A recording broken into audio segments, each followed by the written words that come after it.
I'm here reviewing another backpack, and this is with my daughter Abigail. And this is actually a backpack that I've owned for quite some time, and in fact, it's the reason why I'm in the market to find a new backpack.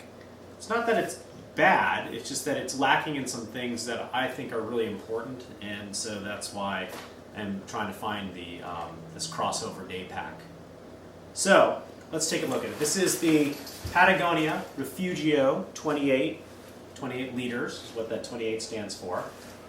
And the most important thing about this pack that makes it not work well for me is the fact that it lacks one of these waist belts. And as I've said in other entries on my blog, not having a waist belt makes this thing crazy when you try to run or when you try to bicycle, because it just swings on your back if it's loaded.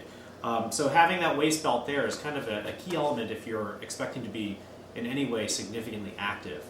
The other thing that that this lacks is that you can see it's a pretty floppy backpack.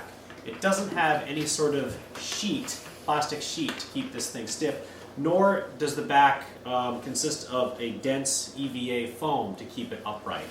And so that makes it very difficult when you go to try to pack it, because it doesn't really have any shape and it flops all over the place like a plastic grocery bag.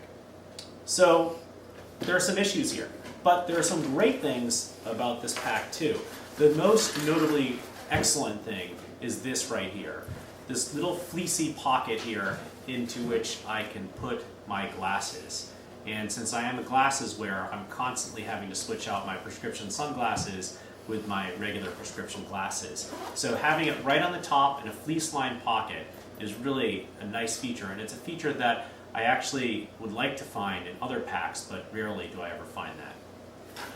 The other thing that's great about this is that this front panel has this organizer, this divided organizer here, where I can keep my cell phone and stylus and pens and a pack of gum and maybe a portable hard drive or something like that.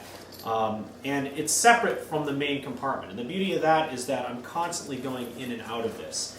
And so if it's just easier if you're going in and out of something to not have to go into the main part of your backpack in order to get access to it.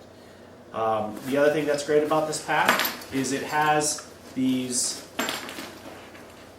pockets here on the side into which you can put an Nalgene bottle. Right now I have my car keys on this side and nothing at this point over here. But the fact that you have this open-topped pocket, it's not mesh in this case, which is even better because it would allow a bottle that has a lot of condensation to just drip through. But it still is awfully handy to have this kind of thing. In a lot of packs, you either have nothing here or you have something that's a zippered pocket, and that's not nearly as useful in my book to have a zippered pocket. The other thing that is important to note here, you'll notice that there are these compression straps. And these compression straps seem like a great idea because if you don't carry a whole lot of load, you can actually flatten the back in the backpack enough to remove some of the volume. But the problem is, you can see here, is that the compression straps go across the zipper. And so what happens inevitably is you just stop right here. Nobody's going to do the sort of transfer underneath and keep unzipping, because even if you did, the compression straps prevents you from being able to open it up all the way. And so inevitably what happens is you have a situation like this, where you open up the bag to the point where the compression straps are, and all of a sudden it's difficult to get to things in the bag. That's particularly important if you happen to have something like this. And this is my camera bag. And I like to be able to put my camera bag, I always carry my camera with me, into here.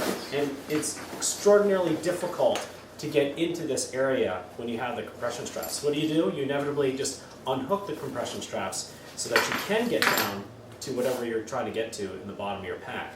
But then you have these horrible looking unclipped compression straps all over the place, unless you're somebody who's so OCD that you always go back and snap them back together every time.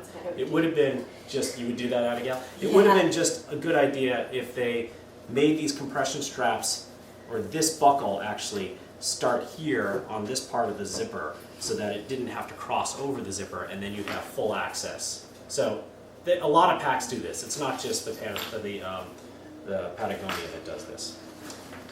All right, so what else does the Patagonia offer? Well, it certainly has, right in here, a laptop compartment here. It's padded and it doesn't go all the way to the bottom, so if you happen to drop this thing, it's not going to impact the bottom, your laptop and break your laptop. And the other thing that's nice about this is you can also use this to put in your hydration bladder. And just like most of these things that have the ability to do hydration bladder, you can actually stick the tubing out through the back here and then string it along so that you can drink from the hydration bladder through this tube. Okay, so that's about it. It's a good pack. Oh, actually, this is something I didn't show you guys. This is pretty handy. The slash pocket in the front here that has a mesh catch right here. So I always put my wallet in here because it won't fall out, and it's super easy to be able to reach over, unzip it, and grab your wallet out. So that's a really nice feature. So it has some really good things associated with it, but it also has some pieces that are missing that would make this great. If this had an actual sheet to keep this thing upright, and it had a hip belt in some sort of way, or a waist belt, this would be a great pack. Good? Okay, say goodbye, Abigail. Bye.